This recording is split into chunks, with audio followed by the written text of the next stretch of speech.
எல்லாத்துக்கும் வணக்கம். ஒரு ஊரில் கீதா என்ற பெண் இருந்தாள். அவளை அவன் கணவன் அறையில் அடைத்து வைத்துள்ளான். அது எதற்கு என்று தெரியவில்லை. கீதாவிற்கு 6 வயது பெண் குழந்தை ஒன்று இருக்கு. அந்த குழந்தை பேர் மீனா. அந்த குழந்தை வெளி உலகத்தை பார்த்ததே கிடையாது. சூரியன், நிலா, வானம், பூமி எதையுமே பார்த்தது கிடையாது. இந்த கதை கற்பனை போல் இருக்கா? அதுதான் இல்லை. உண்மையில் இந்த கொடுமை நடந்துள்ளது. கீதாவின் கணவன் யார்? அவளையும் அவள் குழந்தையும் ஏன் அடைத்து வைத்துள்ளான் என்ற கேள்வி வரும். கீதாவிற்கு ஒரு 18 வயது இருக்கும்போது அவள் ஒரு வாலிபன் காதல் கொள்கிறாள். அவன் மிகவும் அன்பாக கீதாவை பார்த்து கொள்கிறான். அதனால் கீதா திருமணம் செய்து கொள்ளலாம் என்ற முடிவுக்கு வந்தாள். கீதா தன் வீட்டில் பெற்றோரிடம் சொல்லி பார்த்தாள். அவர்கள் கேட்கவில்லை, வேண்டாம் என மறுத்துள்ளனர். பிறகு அந்த வாலிபன் கிட்ட போய் சொல்கிறாள், என் பெற்றோர் வேண்டாம் என சொல்கிறார்கள், நான் என்ன செய்வது என்று. அதற்கு அவன் சொல்கிறான், என் மீது உனக்கு நம்பிக்கை உள்ளதா என்று. எல்லாரையும் போல அவளும் அவன் விரித்த வலையில் விழுந்து விட்டாள். அவனுக்கு பெண்களை காதலித்து ஏமாத்துவதுதான் தொழில். அது தெரியாத கீதா உன் மீது நம்பிக்கை உள்ளது என்கிறாள். அப்புறம் என்ன? வீட்டை விட்டு அவனுடன் செல்கிறாள். கீதாவின் சொந்த ஊர் பூனா, மகாராஷ்டிராவை சேர்ந்தவள். அவளை கொண்டு போன ஊர் ராஜஸ்தான் மாநிலம். கீதா தன் காதலனுடன் ராஜஸ்தான் அங்கு போன பிறகுதான் அவளுக்கு தெரிய வந்தது அவன் ஏமாத்தி விட்டான் என்று. ஏனென்றால் கீதாவை தனது அண்ணன் வீடு என்று சொல்லி ஒருவர் வீட்டில் விட்டுவிட்டு போனவன் திரும்ப வரவே இல்லை. அந்த வீட்டு அவன் அண்ணன் என்று சொன்னவன் அவன் சொல்கிறான் அவளிடம், நான் உனக்கு 2 லட்சம் காசு கொடுத்து அவனிடம் இருந்து வாங்கியுள்ளேன், இனி நீ எனக்கு தான் சொந்தம் என்று. அவளுக்கு ஒன்றும் புரியவில்லை. நம் வாழ்க்கை வீணாக போய்விட்டது என்று அழுகிறாள். என்னை விடுங்கள் என்று கதறுகிறாள். ஏன் விடப் போகிறார்கள் அவர்கள்?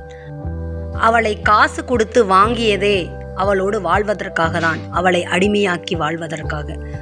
அப்படி இருக்கும்போது அவளை எப்படி போக விடுவான்? கட்டாயப்படுத்துகிறான், திருமணம் செய்கிறான். அப்புறம் என்ன? அவளோடு வாழ ஆரம்பிக்கிறான். அவளும் அழுது கொண்டே வாழ்ந்து கொண்டிருக்கும் போது ஒரு நாள் தப்பிக்க முயற்சி செய்கிறாள். தப்பிக்க முயற்சி செய்ததால் அவளை ஒரு அறையில் பூட்டி வைத்துள்ளான். அதற்கு பிறகு அந்த அறையிலிருந்து அவள் வெளியே வரவே இல்லை. 1 வருடத்தில் ஒரு பெண் குழந்தை பிறந்துள்ளது. பெண் குழந்தையை பார்த்தது பிறகும் அவன் இறக்கப்படவில்லை. அந்த அறையிலே தான் இருந்தான். கதவு, ஜன்னல் எதுவுமே திறக்கப்படாது. அவனா வருவான், அவளுக்கும் அவள் குழந்தைக்கும் சாப்பாடு கொண்டு வருவான். அவனுக்கு என்ன தேவையோ அதை செய்துவிட்டு திரும்பவும் அடைத்துவிட்டு போய்விடுவான். இவர்கள் இருவரும் அந்த அறையில் ஒரு நடப்பினமாகத்தான் வாழ்ந்து கொண்டு இருந்தார்கள். அப்போது தற்கொலை செய்யலாம் என்ற முடிவுக்கு வந்தாள். ஆனால் நாம் செய்த தவறுக்கு நாம் தற்கொலை செய்யலாம், இந்த குழந்தை என்ன தவறு செய்தது, இதற்காக நாம் வாழ வேண்டும் என்ற முடிவுக்கு வந்தாள். தற்கொலை முயற்சியை விட்டுவிட்டு இனி இங்கிருந்து எப்படி தப்பித்து வெளியில போகிறது அப்படின்னு யோசித்து பார்த்தாள். அப்போதுதான் அவளுக்கு பீரோவுக்கு பின்னாடி ஒரு செவுரு உள்ளது. அதற்கு அடியில் பீரோவை நகற்றி வைத்துவிட்டு சின்ன ஒரு இரும்பு துண்டு கிடைத்தது. அதை வைத்து சின்ன சின்னதா அடிச்சு அவன் இல்லாத போது ஒரு சின்ன சுரங்கம் மாதிரி செய்கிறாள். வெளியில பார்த்தால் ரோடு தெரிகிறது, முன்னாடி ஒரு கடை தெரிகிறது. அப்போது அவளுக்கு ஒரு யோசனை தோன்றியது. நாம் இதிலிருந்து போக முடியாது, நாம் குழந்தை வெளியிலே போகலாம், ஏன்னா அந்த குழந்தைக்கு வெறும் 5 வயசு தான் ஆகுது, அப்ப வெளியில போகலாம் அப்படின்ட்டு அவளுடைய அம்மா அப்பா பெயர் அந்த குழந்தைக்கு ஞாபகப்படுத்துகிறாள். சில நாட்கள் அவளை தயார்படுத்துகிறாள். வெளியிலே போனா எப்படியெல்லாம் பேசணும், யாருக்கிட்ட பேசணும், நீ யாருக்கிட்ட இருக்கணும் அப்படின்னு எல்லாமே தயார்படுத்துகிறாள். அவளுக்கு ஒண்ணுமே புரியல. நான் போக மாட்டேன், உன்னை விட்டு நான் போக மாட்டேன். ஏன்னா அந்த குழந்தை வெளி உலகத்தை பார்த்ததே கிடையாது. அதனால அந்த குழந்தைக்கு பயமா இருக்கு. இருந்துட்டாலும் அந்த குழந்தைய தைரியப்படுத்தி, நீ கண்டிப்பா போ, இந்த நரகத்துல இருந்து நம்ம வெளியில போயே ஆகணும், நீ வெளியில போனா மட்டும்தான் என்ன நீ காப்பாற்ற முடியும், எப்படி காப்பாற்றுறதுன்றதை நான் உங்ககிட்ட சொல்கிறேன் அப்படின்னு ஒரு போலீஸ் வரைஞ்சி ஒரு பென்சில் பேப்பர் வச்சு போலீஸ் மாதிரி அவங்கள மாதிரி ஒரு பொம்மையை வரைஞ்சி அந்த பொண்ணுக்கிட்ட காட்டுறாங்க. இவங்க கிட்ட தான் நீ பேசணும் அப்படின்னு சொல்லி. இந்த லெட்டரை இவங்க கிட்ட தான் நீ கொடுக்கணும், மற்ற யார்கிட்டையுமே கொடுக்கக்கூடாது, இல்லாட்டி உன்னை திரும்பவும் இந்த ரூமில் கொண்டு வந்து அடைச்சிருவாங்க, உங்கள் அப்பா மாதிரி சில பேர் இருப்பாங்க அப்படின்னு பயமுறுத்தவும் அந்த குழந்தையும் அழுகுது. அதுக்கப்புறம் நம்ம 2 பேரும் வெளியில் போவோம் அப்படின்னு சொல்லவும் சரின்ட்டு அந்த குழந்தை துணிஞ்சு வெளியில் போயிடுது, அந்த சின்ன சந்தில் வெளியில் போயிடுது.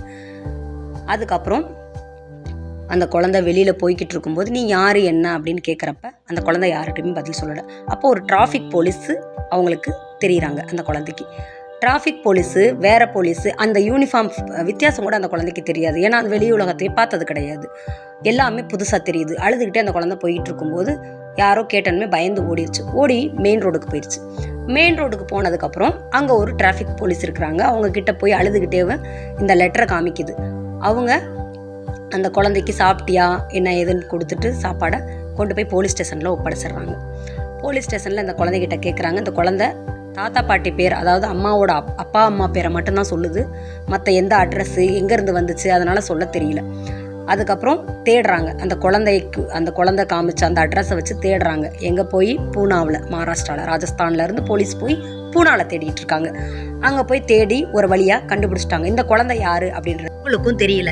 ஏன்னா அவங்க மக கீதா 18 வயசில் காணாமல் போனவ 6 வருடங்களுக்கு கழிச்சு இந்த குழந்தை வந்திருக்கு அப்படின்னா நம்ம மகளோட மக அப்படின்னு அவங்க எப்படி கெஸ் பண்ண முடியும்?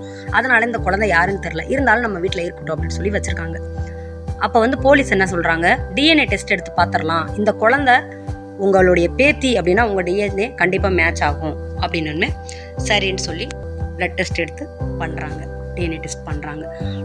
கீதா காணாம போயிட்டா அப்படின்னு அவங்களும் போலீஸ் ஸ்டேஷன் போகாத நாட்களே இல்லை. 6 வருஷமா அவங்களும் ஏறி இறங்கிட்டு தான் இருந்தாங்க. என் பிள்ளைய பற்றி உங்களுக்கு தகவல் தெரிஞ்சா சொல்லுங்க, கீதாவை காணோம் அப்படின்னு சொல்லி. ஆனால் அவங்களுக்கு ஏமாற்றம் தான் மிச்சம். ஏன்னா கண்டுபிடிக்க முடியல. அங்கே அவளுக்கும் ஒரே பதட்டமாக இருக்குது. அவனும் கண்டுபிடிச்சிட்டான், சின்ன பிள்ளை எங்கே போயிட்டா அப்படின்னு சொல்லி.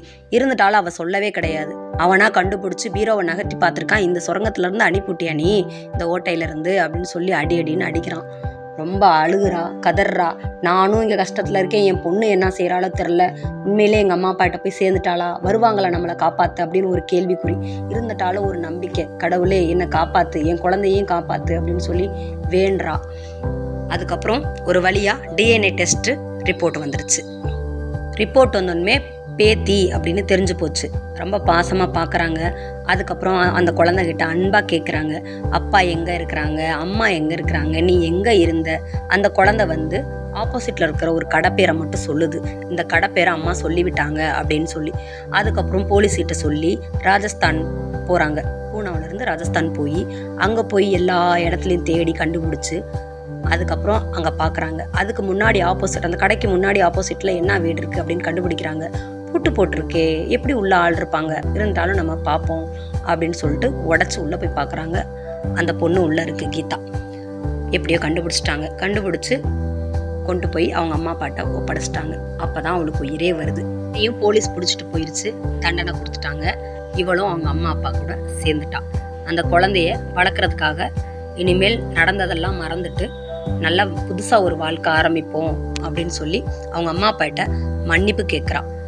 சில சமயம் காதல் கண்ணை மறைச்சிருது.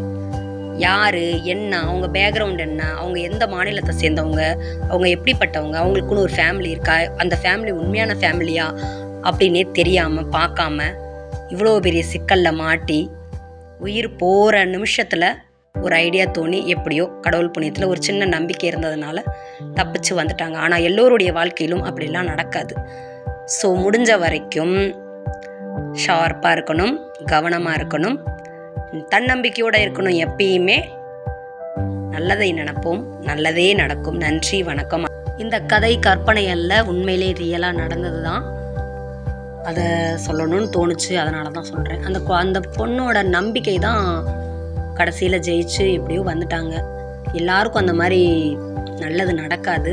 அதனால் முடிஞ்ச வரைக்கும் ஷார்ப்பாக இருங்க. இந்த கதை பிடிச்சிருந்துச்சுன்னா லைக் பண்ணுங்கள், ஷேர் பண்ணுங்கள், சப்ஸ்கிரைப் பண்ணுங்கள். ப்ளீஸ் எனக்கு சப்போர்ட் பண்ணுங்கள். நன்றி, வணக்கம்.